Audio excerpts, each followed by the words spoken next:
Okay, so a very good evening. We are Team Obsidione, and today we'll be presenting our research on hibiscus petroleum. So, our team issued a target price of 1 ringgit and 57 cents based on our DCF valuation. It represents an upside of 60.2% from the September 20th price of 98 Malaysian cents. And we like hibiscus because of its potential earnings growth that will be benefited by a rising world oil demand, the increase in oil production from their current oil fields in Anasura and North Sabah, as well as their potential oil field acquisition that will contribute more oil production in the Marigold oil field in UK. For the business operation, the Hibiscus Petroleum Berhad is a company, is an oil and gas production and exploration company since 2007. This company is main activities is in the manifesting the oil fields which is located in the UK, Malaysia, and Australia. The first of the producing assets in this company is located in UK, which is Anasuria cluster. Last year, they have signed a contract in the North Sabah with North Sabah PSC.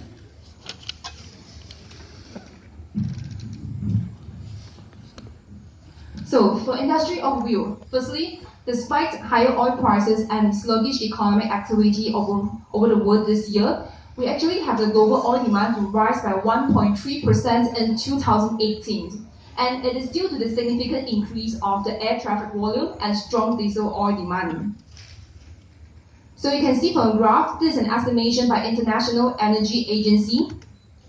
They actually estimated that the global oil demand will increase steadily for the next 5 years. And this is due to the continuous expansion of China and India. And China and India alone were accounted for 44% of the oil demand growth. We can see that for China, the income levels have grown sharply recent years. And for India, the economy is growing rapidly and their demand growth will match China in 2024. So secondly, for the recovery of oil prices, it is due to the expected increase in global GDP growth. So from the graph, you can see that according to the analysis by Deloitte, WTI crude oil and Brent crude oil will rise steadily until 2023 and stabilize at the price of US $72. So moving into competitive positioning, Hibiscus Petroleum Berhad actually have excellent safety performance with multiple awards that are listed, and they also have zero lost time incidents and zero fatalities at Anasura in financial year 2018. Secondly, they also have long tenure of oil field. For Anasura cluster, they are the owner of oil fields in the UK North Sea, and for North Sabah oil field, they have the production right until 2040. So it ensures them with the continuous revenue stream for the long term. For the investment summary, we actually focus on two parts. The first one is the potential earning growth, and the second one is the solid financial position. So we look into the potential earning growth. Actually, we are looking at their earning per share from 2017 to 2019, and we forecasted that the earning per share will be increased from 2020 until 2023. And this solid financial position, we're focusing at their return of equity, and we expected that there will be a constant range of fluctuation.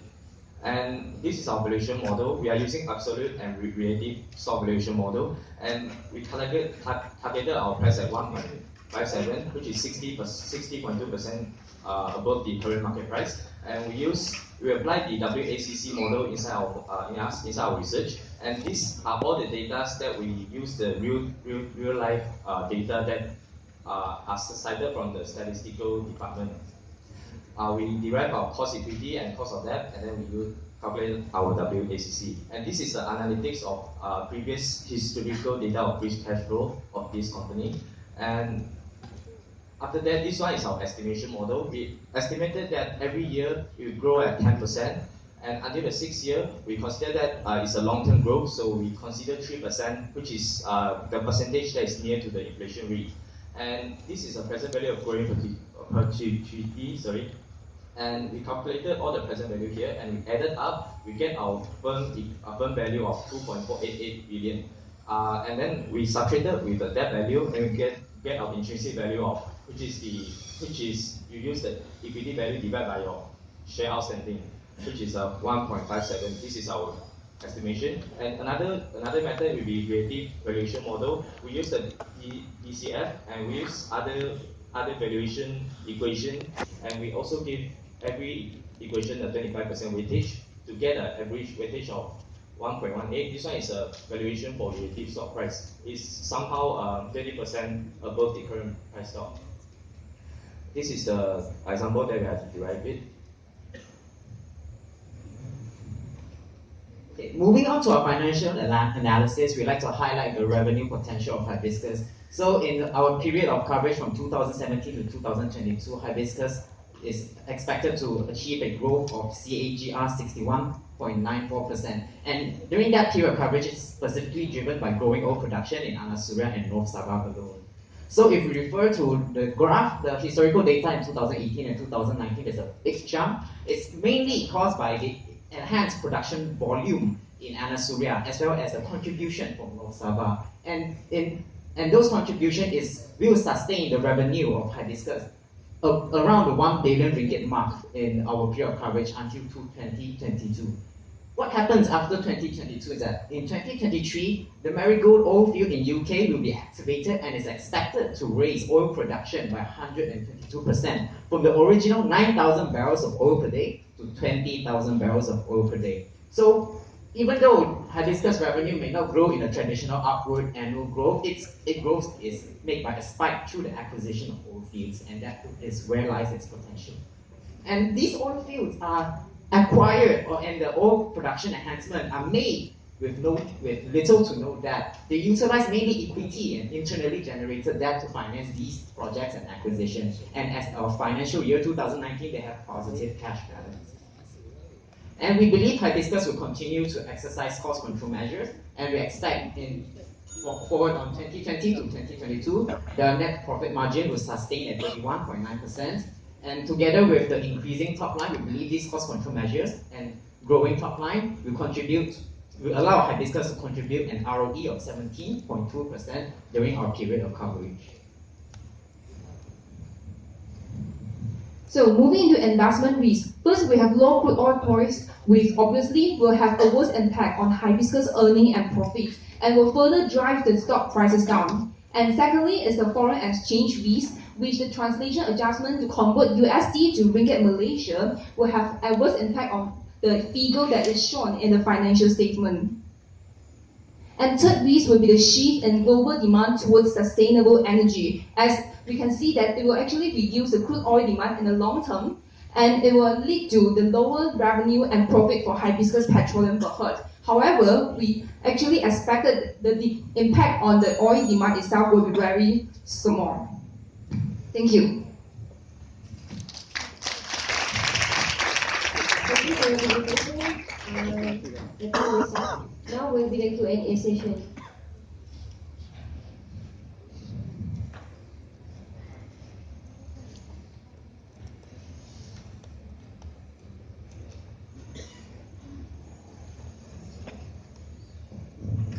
Okay, congratulations first to the team for making to the final round, and then thank you for your presentation. Okay, for my question, I just look at your valuation. Why, for your valuation, you use the first 4 years as a 10%, and in 2020 you use 3%? What is your justification?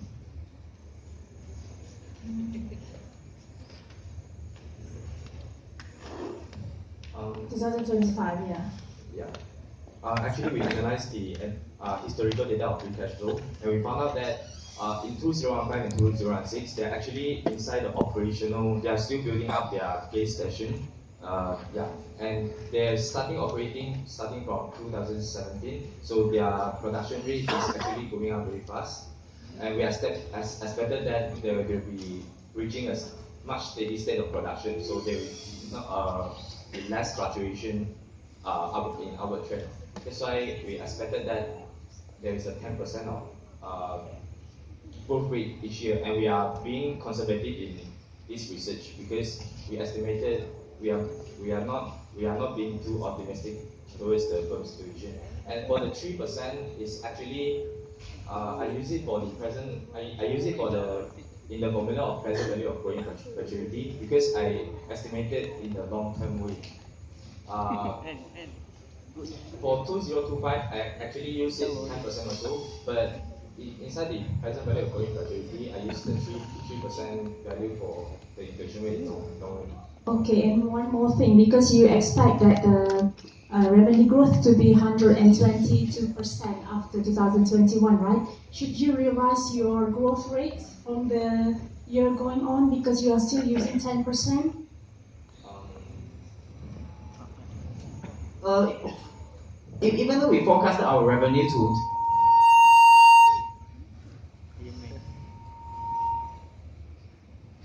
hello, thank you. Testing. Okay.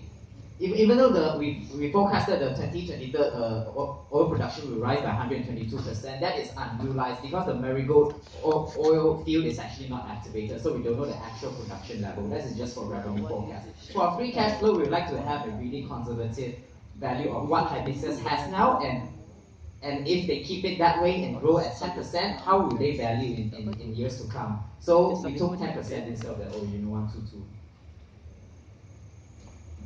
For period of coverage, that's before 2023. Okay, congratulations for meeting yourself. You've been mentioning that hibiscus would unlock value when they are acquiring other oil fields, right? So I want to know,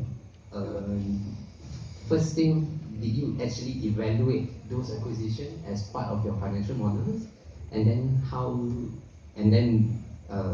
long would each acquisition would generate positive cash flows to the company?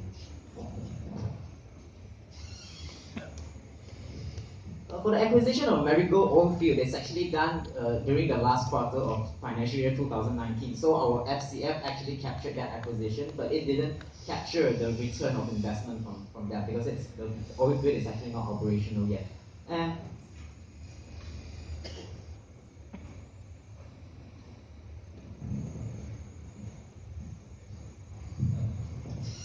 what's the second part of the question? We're very sorry for that. So is there any projection in the future saying that your Marigold oil field actually will generate certain amount of barrels of oils per day, and then what will be the return looks like and your cash flows pattern and all that? Do you actually factor those into your model as well? For the revenue generated from Marigold, it's not currently factored in because our period of coverage ends in 2022. Marigold only be activated on 2023, but we did take into account the capital expenditure to purchase, if I'm not mistaken, around 40 to 50% of Marigold oil field. That's stated in their financial report. And the oil projection is also gotten from their financial report. That's the unaudited quarterly report of financial year 2019, the fourth quarter.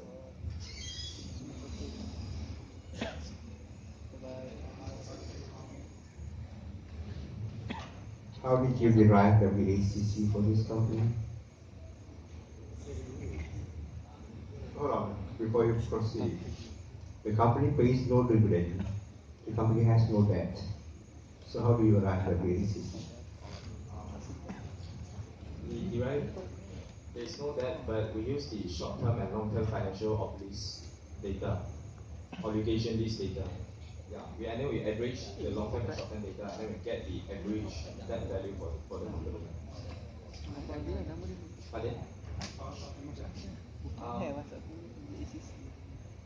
Because of equity, we calculated because all of this value we search the value from the statistical sources, and we projected all these real time data into the cost equity capital model, which is the CAPM, capital asset pricing model. We use the formula to derive the data.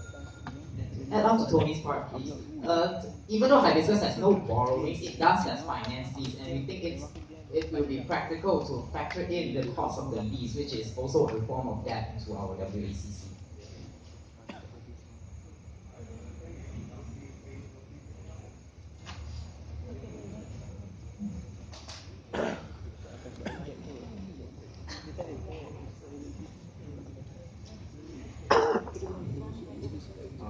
The formula I use to derive the cost of equity is actually I using the risk-free rate plus the minus the beta and then the difference.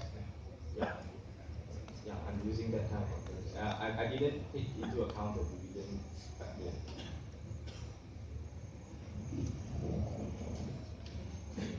One last thing. I got your slide showing using the demand of what we call oil. Can you show me 1.3%?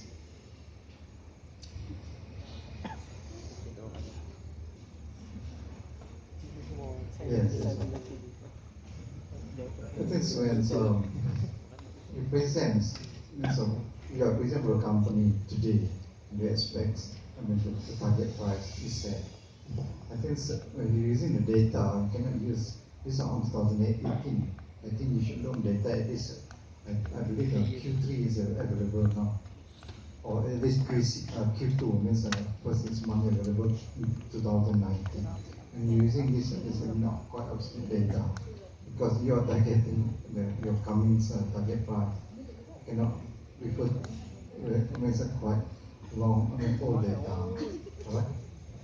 To explain this part, actually, for this increasing demand of oil, the focus of this point is mainly to forecast the demand in the future. So therefore, we have separated into this two parts. And the first part is the oil demand before we do the analysis, which is 2018. I taking 1 year example.